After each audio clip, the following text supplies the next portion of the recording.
सोडून द्या सगळा आश्रय, बेसहारा व्हा, तो भेटेल.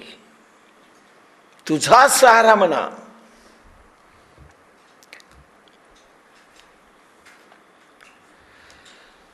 सहज स्फूर्त अनुशासन म्हणजे भक्ती. जीवन व्यर्थ वाटणे. आधी जीवनाची व्यर्थता काल मी खूप वर्णन केले, आता करणार नाही. कोणी कामी येत नाही. पैसा वेळ आली तर कामी येत नाही. सिकंदरचं उदाहरण दिलं. घर कामी येत नाही, पोरग कामी येत नाही, सून कामी येत नाही, बायको कामी येत नाही, कोणी कामी येत नाही. मरण आलं कोणी कामी येत नाही. रोग आला त्यावेळेसही सगळे हात टेकतात आणि मग वाटतं जीवन एवढं मी कमवलं, मला एकही गोष्ट कामी येत नाही. काय करा. जीवन व्यर्थ वाटणे, त्यामुळे अध्यात्माची सुरुवात होते का, असा प्रश्न आहे. जीवन समजा व्यर्थ वाटलं, पैसा अडका सगळं व्यर्थ आहे, मायादेवीचा संसार खेळणं सगळं व्यर्थ आहे, तर मग सुरुवात होते का अध्यात्माची, असा प्रश्न आहे. होऊ शकते, पण होईलच असे नाही. होऊ शकते सुरुवात तुमची, पण ती होईल असं नाही. निराशा आली तर परमात्म्याकडे वळेलच असे नाही. फ्रस्ट्रेशन आलं, आत्महत्या करतात लोक, परमेश्वराकडे वळतात का सांगा. निराशा आली, हो आत्महत्या करतील, संन्यास घेतील, काय करायचं ते करतील, निघून जातील घर सोडून, पसारा सोडून. पण परमेश्वराकडे वळू शकतात, पण वळतीलच असं नाही. नास्तिकाला जीवनाची व्यर्थता कळाली, पण सुखाचा शोध सुरू झाला नाही. नास्तिक लोक, समजा कोणी नास्तिक असेल, देवाला मानित नसेल, त्याला जीवनाची व्यर्थता कळाली की जीवनात मिळालेले साधनं, संपत्ती आणि विषय आणि माणसं हे सुखी करू शकत नाही, उलट दुःख देऊ शकतात. एखादा पोरगा असं जन्मतं, आई वडील दुःखी असतात. एखादे बाप आणि आई इतके आजारी होतात, पोरग दुःखी होतं, सून दुःखी होते. नास्तिक असू द्या, पण त्याला वाटतं जीवन व्यर्थ आहे, आपण सगळं मिळवलं, काही कामी नाही. पण सुखाचा शोध सुरू झाला होतो असं नाही. काय पडलं नाही बा या संसारात, माणसं म्हणतात. म्हणजे सुखाचा शोध घ्यायला निघाले काय? काय नाही, काय नाही, बरं का, काय नाही एवढं म्हणते. आस्तिक शोधू लागतो. निषेधाला नास्तिक धर्म समजू लागला. आस्तिक कसा शोधतो सुखाला? तो काय म्हणतो? निषेध, ईश्वर नाही, पैशात सुख नाही, निगेटिव्ह. म्हणजे तो निगेटिव्ह भावामध्ये जातो. याच्यात दम नाही, त्याच्यात जम नाही, याला जमत नाही, त्याला जमत नाही, हा साधू कामाचा नाही, तो साधू कामाचा नाही, हा धर्म कामाचा नाही, निगेटिव्ह. आणि ह्या निगेटिव्हला धर्म समजतो तो. निगेटिव्ह अप्रोचच निगेटिव्ह, नकारार्थी. ज्याने दुःखाला जाणले तो सुख समजतो. म्हणून दुःख जीवनात आलं पाहिजे, पण दुःखानंतर चटके बसले की अरे सुख मिळालं पाहिजे असं वाटतं. निगेटिव्हनी नाही, शोधायला निघतो, नकारार्थी नाही. हे नास्तिक सगळे नकारार्थी.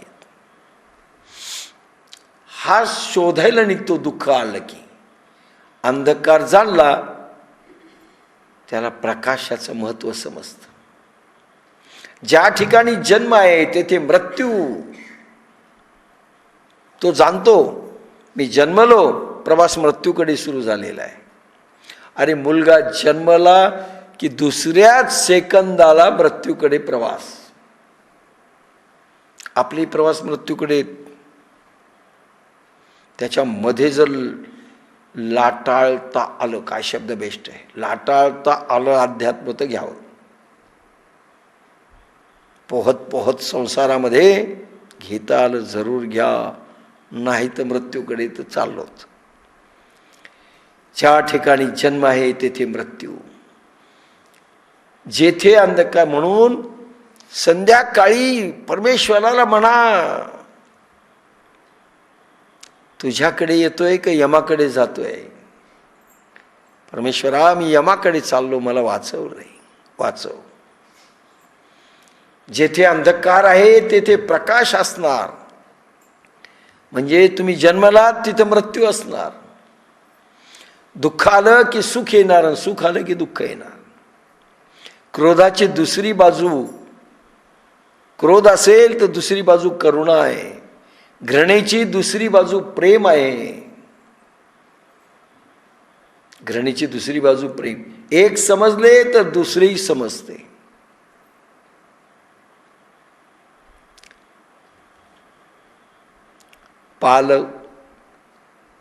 पालक्षात्र म्हणतो, दुःख अंतिम सुख नाही, पण तो थांबला. दुःखाचा शेवट अंतिम सुख नाही, पण तो थांबला. बुद्धही म्हणाले, पण सुख शोधून काढले. तो थांबला. पालक्षात्र, त्याला सुख शब्द आठवला, पण सुख नाही शोधलं. दुःखाचा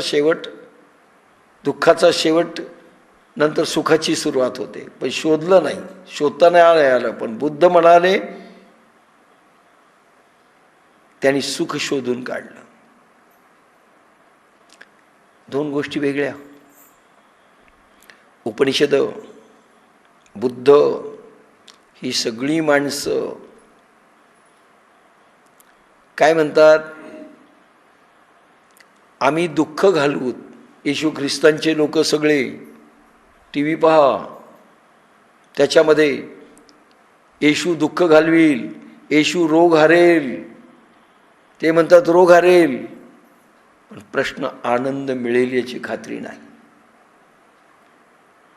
ज्ञानेश्वरी म्हणते, दुःख हरेल एवढंच नाही, हारो की न हारो तुम्हाला दुःखातही आनंद मिळेल. आनंद मिळण्याची गॅरंटी फक्त भगवद्गीता, उपनिषदांनी दिली नाही, कुठल्याही धर्मात नाही.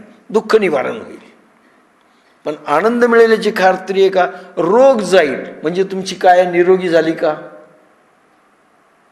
रोग जाईल. औषधांनी काय जाईल? रोग जाईल, पण निरोगी काय झाली का? रोग होणार नाही अशी स्थिती आली. आज पाय दुखत होता, गेला, आता डोकं सुरू झालं. निरोगी काया झाली का? बुद्ध म्हणाले, पण त्यांनी सुख शोधून काढले. सुफी कथा. एक सुफी कथा येते. एक फकीर होता, लाकूड तोड्या रोज दर्शन घ्यायचा त्या फकीराचं. जंगलात लाकूड तोडायला जायचा कुऱ्हाड घेऊन, पण फकीराचं दर्शन घेऊन जायचा. आणि एकदा त्या फकीराने सांगितलं, तो साधू होता, त्याने सांगितलं, हे बघ, तू जिथे लाकूड तोडतो ना त्याच्या पुढे जा, जंगलात पुढे पुढे जा. आणि त्याला म्हटलंय, साधं झाड काय तोडतो, तू पुढे जा, तुला काही दिसेल. तिथे पाहिलं तर चंदनाचे झाडं होते. अरे, आपण तर लिंबाचे तोडायलो, आंब्याचे तोडायलो, बाबळीचे तोडायलो, तिथे काय लागलं? चंदनाचे मिळाले. तो आला सांगायला, चंदनाचे नाही, त्याच्याही पुढे जा म्हणले.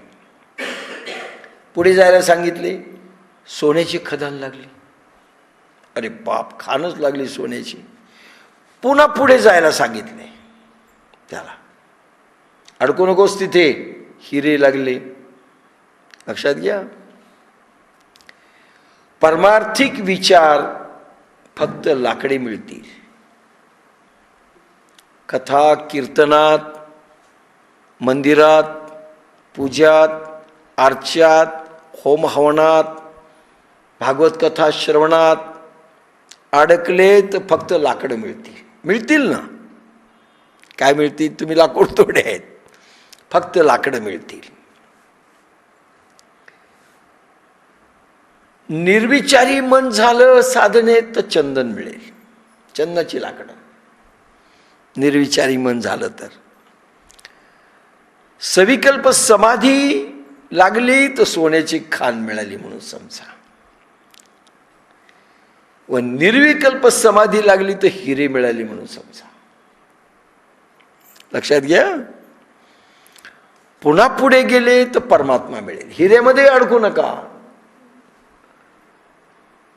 ज्ञानानंतर भक्ती येईल आणि भक्तीमध्ये परमेश्वर, तिथे अडकू नका. नाही तर बसले सोनं हे करी तिथेच कथा, इथेच बरं वाटतं असं वाटायला लागलं, गेले कामातून.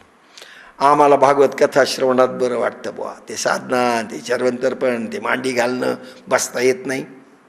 खुर्चीवर बसून मस्त झोप घेत घेत घेत ऐकलं, वा आनंद वाटायला. मला तिथेच लाकडं तोडा.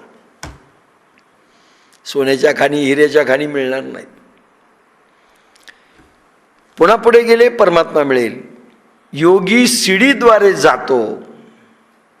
योगी यम नियम प्राणायाम प्रत्याहार ध्यान धारणा समाधी, पण भक्ती सुरुवातीपासून असेल तर तो डायरेक्ट उडी मारतो. धन एकदम उड्डाण क्रेनमधून नाचत जातो, थांबत नाही. नाचत जातो. मीरा नाचत गेली. महावीर बसून गेले, बुद्ध बसून गेले, मीरा नाचली. महावीराला म्हणले असते, मीरा नाचा, हो व्हॉट इज धिस, काय लावलं हे नाटक. आणि मीरेला म्हणलं असतं, तुम्ही समाधीत बसत. उठ. पद्धती वेगळ्या. आनंद रोमारोमात उसळतो, नृत्य प्रगटत. आणि यांचं हळूहळू प्रगटायलंय. पुन्हा पुन्हा अच्छा यकी नहीं है तो कस्ती डुबो के देख. तुला यकीन जर होत नाही ना, कस्ती नाव डुबो के देख.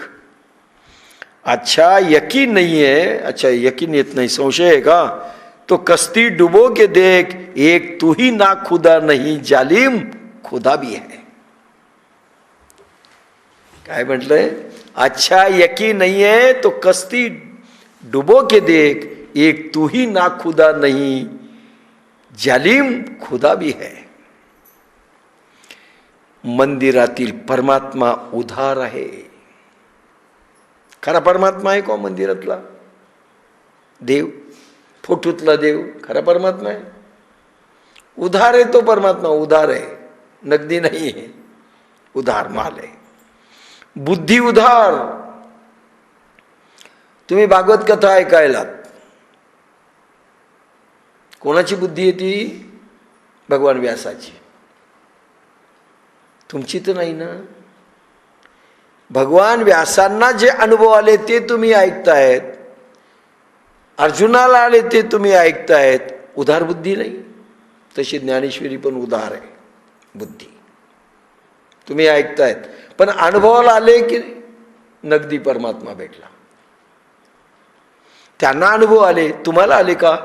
आज कीर्तनात हेच सांगतात, नामदेव कीर्तन करी पुढे नाचे पांडुरंग. अरे तुमचा एखादा साधा टाळकरी तर नाचवा ना. उधार नामदेवाचे उधार अनुभव आपण सांगायचे. त्यांनी ज्या बुद्धीतून, अनुभवाच्या बुद्धीतून लिहिलं ते तुम्ही उधार घेतलं. तुमचं काय सांगा? तुमचं काय? मंदिरातील परमात्मा उधार, बुद्धी उधार, पूजा उधार, प्रज्ञेचा शोध नाही, खरा परमात्मा नाही. सर्वस्वाचं दान देऊन आपल्याला लुटून दिलं तरच तो भेटतो. निस्त्या चक्रा मारल्या मंदिराच्या आणि उधार सगळे शब्द ऐकले, त्यांच्या अनुभवाचे बोल. म्हणून शेखरने एकदा सांगितलं, अनिता परेशान झाली. ज्ञानेश्वरी त्या लोकांसाठी ज्यांना कुठेच जायचं नाही, शब्दातून आनंद घ्यायचा आहे. अर्जुनाला मिळालेला आनंद तुम्ही साधनेत नाही गेला तर कसं मिळेल तुम्हाला? उधार नाही का तो? जाधवला 1 कोटी रुपये मिळाले, तुम्हाला काय मिळालं? मटका लागला नाही, ते काय लागलं? नाही मिळाला. सर्वस्वाचं दान देऊन आपल्याला लुटवून दिलं तरच तो भेटतो. नाही तर अर्जुनानं सगळं दान केलं, फलाण्यानं हे केलं, अरे तुम्ही काय केलं? कवडी देखील केलेली नाही, सगळं उधार. आपल्याला लुटून दिलं तर तो भेटतो. तुम्ही जे आहात त्याला संपवायचंय. त्याला भगवान म्हणतो तुमच्याजवळ जे आहे ते देऊन टाका मला, सर्वस्व दान. व तुम्ही जे असाल ते प्रगट करायचंय. खरे तुम्ही जे आहात ते प्रगट करा. अर्जुन कसा होता, ज्ञानेश्वर कसे होते, नामदेव कसे होते सोडा. ते फक्त पात्रता येण्याकरिता, मार्गस्थ होण्याकरिता, त्यांच्यासारखं व्हावं असं वाटण्याकरताच त्याचा उपयोग. पण तुम्ही मार्गस्थ झालात, स्वतःला प्रगट करा मी काय आहे. नामदेवाकडे पहा, अरे बाप काय भक्ती होती परमेश्वरा, ती साधी माणसं होती, मी तरी बरा, माझं त्यांच्यापेक्षा वैभव जास्त आहे, किती कष्टाने मिळवलं, प्रभू मला मिळवू दे, ही भावना झाली की चांगलं आहे. नाही तर नामदेव पूजा करा नामदेवाची. तुम्ही काय घेतलं? कोणती साधना घेतली नामदेवाची? तुम्ही जे असाल ते प्रगट करा स्वतः. मी असा आहे, मला आता पुढे सरकायचं आहे. म्हणून स्वस्त सौदा, स्वस्त आस्तिकता कामी येणार नाही. 10 रुपये पेटीत टाकले, पूजा केली, डोकं आपटलं, उधार उसनवार फुलं घेतली ना अर्पण केली, तीर्थयात्रा केल्या, ही स्वस्त आस्तिकता कामी येणार नाही. स्वस्त सौदा. एक भागवत मध्ये कथा येते, त्याने तर धिंगाणाच करून टाकलाय.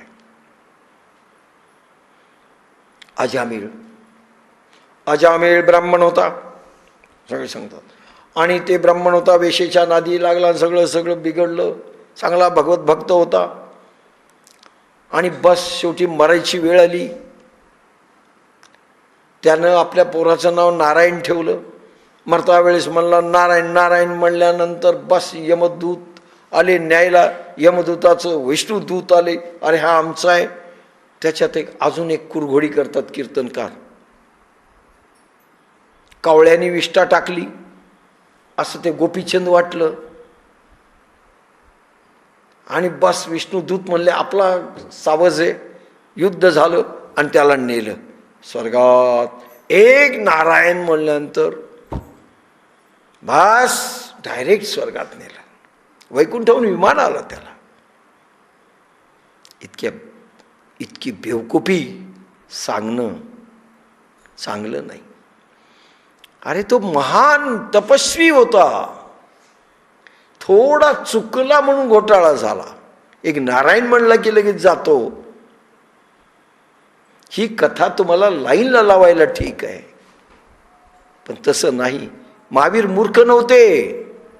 तुम्ही एका क्षणात सगळ्याला मूर्ख करून टाकलं. ज्ञानेश्वरापासून ते महावीर आणि गौतम बुद्धापर्यंत 12 वर्ष अखंड साधना केली. मिरेलाही मूर्ख ठरवलं. एक नारायण म्हणलं की संपलं. काय चीप आस्तिकता. आणि काय नाही, तुम्ही दान केलं वर मिळेल तुम्हाला. एवढी स्वस्त सौदा नाहीये. स्वस्त आस्तिकता कमी येणार नाहीये.